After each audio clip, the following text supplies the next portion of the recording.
Golden State Valkyries are not just any WNBA team. They are a phenomenon that has captured hearts and sparked an unprecedented movement in women's sports, especially within the LGBTQ+ community. As they charge into the playoffs, their remarkable rise has been nothing short of electric. The fervor of their fan base is arguably unmatched in the sports world, creating an atmosphere at Chase Center, affectionately dubbed Ballhalla, that rivals even the most hyped musical concerts, like the legendary Swiftquake effect witnessed at Taylor Swift shows. This energy doesn't just stay in the arena. It vibrates throughout the city, with cheers from places like Ricky's in the Castro echoing all the way to the offices of the San Francisco Bay Times, spreading contagious joy and excitement far and wide. To say many women, especially LGBTQ+ women, have been eagerly waiting for a team like the Valkyries barely scratches the surface.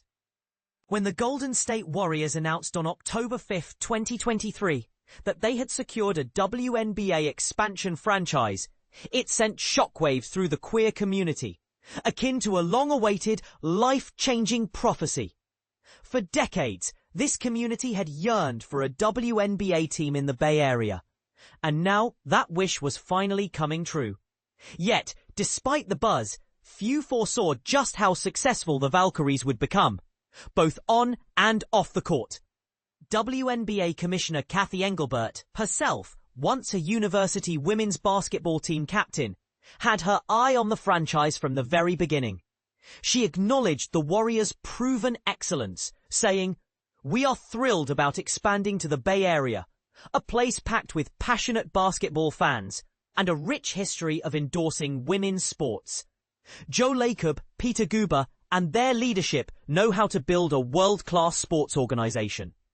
Their joining the WNBA family signals tremendous growth opportunities for the league. Here's where it gets particularly interesting. Among the team's financial backers is none other than former U.S. Secretary of State Condoleezza Rice, a high-profile, sporty Republican who has been deeply involved in Northern California's sports scene for years. Rice is part of an elite investor group alongside corporate giants like Nike, which pumped $75 million into the league in February 2022 to accelerate its development. As an equity partner, Rice's involvement adds a fascinating layer to the league's financial ecosystem and cultural narrative, showing that support for women's sports transcends typical political or social divides. This backing made the Warriors the sixth NBA team to have an affiliated WNBA squad, joining the ranks of the Indiana Pacers, Indiana Fever, Minnesota Timberwolves, Minnesota Lynx, Brooklyn Nets, New York Liberty, Phoenix Suns, Phoenix Mercury, and Washington Wizards, Washington Mystics. Leadership appointments have been equally strategic. Jess Smith stepped in as team president on January 30th, 2024. Ohema Nyanin took on the general manager role as of May 6, 2024. And Natalie Nakase was named the franchise's inaugural head coach in October 2024. Coach Nakase's influence on the Valkyries' identity cannot be overstated. With more than 16 years of professional coaching behind her, including a decade coaching in the NBA with the Los Angeles Clippers and assistant coaching duties with the Las Vegas Aces, she brings unparalleled experience. Notably, she's the first Asian American head coach in WNBA history and broke ground as the first female coach to sit on an NBA bench during the 2014 Summer League with the Clippers. Nakase has instilled a defense-first philosophy from day one, a strategy often overlooked by casual fans, but fundamental to the Valkyrie style.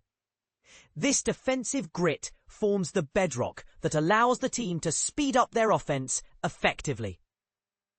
What sets her apart is her ability to foster respect and adaptability among players, cultivating a team culture built on relentless work ethic and selflessness. In a professional sports world often overshadowed by ego and individualism, her approach stands out as refreshingly team-focused and humble. This mentality has been pivotal to the Valkyries' impressive run, and has energized their devoted fan community. Attending a Valkyries game at Ballhalla is nothing short of unforgettable. Beth Schnitzer, sports columnist for the San Francisco Bay Times and former president of Women in Sports and Events, lovingly describes the vibrant scene. She highlights how, from the moment fans step into Chase Center, they're greeted by interactive experiences and a high-octane atmosphere, boosted by the talents of DJ Lady Ryan and the enthusiastic crowd-rousing by in-arena host Ari Waller. What truly differentiates Valkyries games is the heavy integration of music. They play tunes for different plays and moments, something uncommon in most sports events, amplifying the already contagious energy. Schnitzer has met passionate supporters traveling from across the US and internationally, drawn by their devotion to favorite players and the team.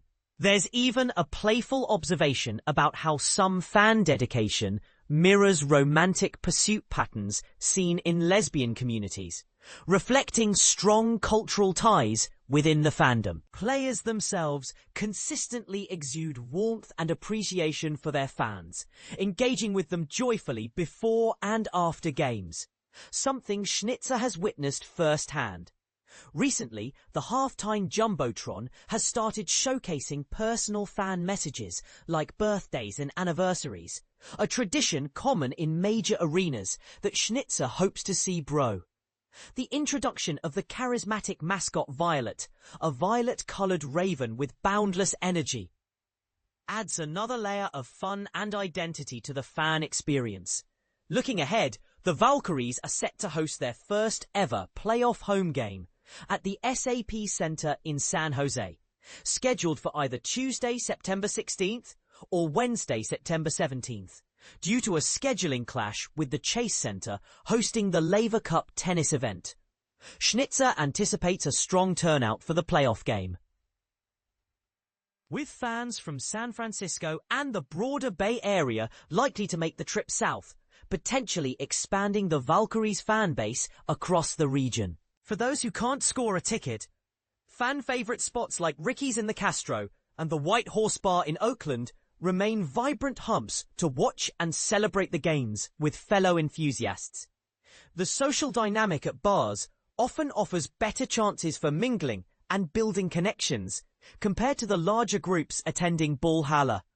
From dedicated groups traveling from places like Rossmore to businesses gathering ticket blocks, this community spirit shines in various settings. Whether at SAP Center or cheering from local bars, the LGBTQ+ community's unwavering support for the Valkyries continues to infuse the team and its fans with hope, joy, and a sense of belonging. As Janelle Salouin expressed after an unforgettable night at Ballhalla, "Let's go!" But here's the part most people miss. Could the Valkyries' phenomenal success signal a broader cultural shift in how professional women's sports are perceived and supported? And do the dynamics of fan engagement and diverse ownership models challenge traditional narratives about sports fandom? What do you think? Are we witnessing the dawn of a